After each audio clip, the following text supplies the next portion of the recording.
when I'm cooking in my kitchen. Well, you know I love to bake. Just give me butter and some sugar and it chase my blues away. Welcome to TexansUnited.com. We're in the kitchen today with a recipe where we're going to add a few things to a regular white cake mix. I've already put in my water and oil. I'm just following basic directions. And because it's a white cake mix, we're using just the egg whites and the special ingredient. Well, it's those cookies you love to dip in milk. They're very chocolatey with a white center. And I've crushed them in a Ziploc bag. Now, if you have a food processor, you can zap them in the food processor, but this works too. And we need a lot of crumbs because we're going to use part of these crumbs to decorate the cake. This is going to be a beautiful and tasty cake. And guess what I'm doing? I'm going to put a half a cup of these crushed crumbs in the cake mix, and we're going to mix it up. Yeah. Well, it looks about done. Great white cake with crushed up cookies. Get these beaters out. You know, when I was a kid, I don't know about you, but this was one of our favorite things. My mom baked the cakes. My dad was the cook, but my mom liked to bake cakes. She liked to make fudge. And we always licked the beaters. I never knew I was eating raw eggs. I survived it. But if you do have a problem with raw eggs and you like to eat cake batter or cookie dough, just use pasteurized eggs. Also, another way I found a good way to lose weight is put them right in the sink. That way you won't lick them. Because one time I made a white cake mix. I was probably in my 20s. And I ate the entire cake raw. I love cake batter, by the way, if you haven't noticed. So I've greased and floured 2 of these cake pans.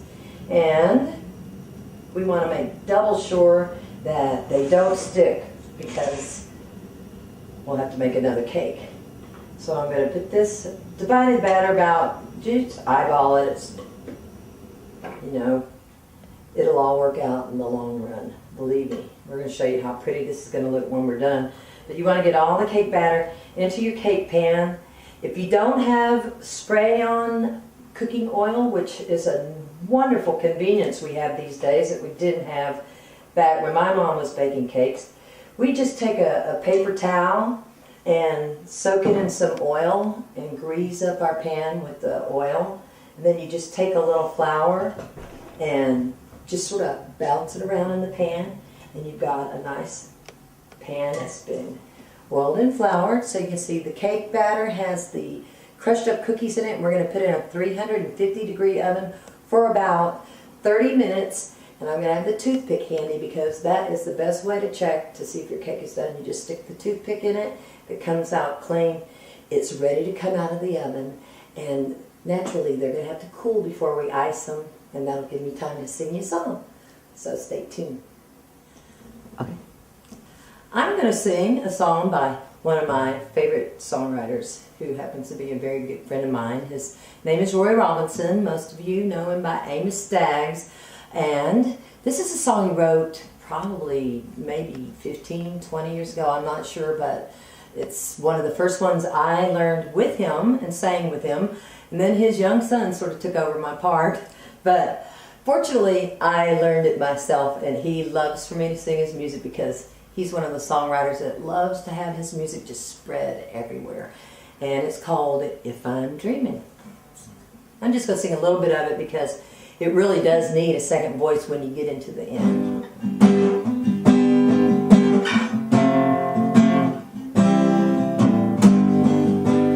I was walking down the street, kind of talking to myself, not a lot to say, when he tapped me on my shoulder, said, I'll meet you in an hour at the Paris Cafe. What a fortunate stroke, I hope it ain't a joke, cause I sure like what I see.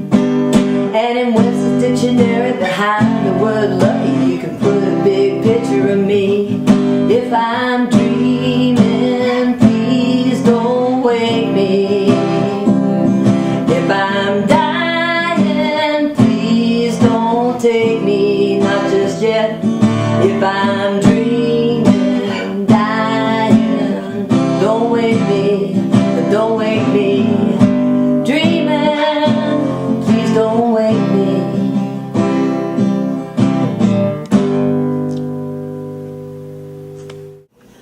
Welcome back. We've got the cakes out of the oven. I want to tell you not to be afraid to bake. If you haven't baked a lot, it's all right. Cakes usually haven't been one of my stronger points. I usually excel in cookies and candy, but really wanted to make this recipe today. So I've just used a serrated knife, and we've taken a little off the top of this one because we want them to set pretty much on top evenly. And over here is frosting. Now, it's easy to buy frosting, a can of frosting, but this is so easy to make. It's just 2 cups of powdered sugar and 1/4 cup of softened butter. You just want to let it get to room temperature. Then I started mixing it, and I've got in this bowl some half and half that I've heated up in the microwave. And what you do is you just start whipping it.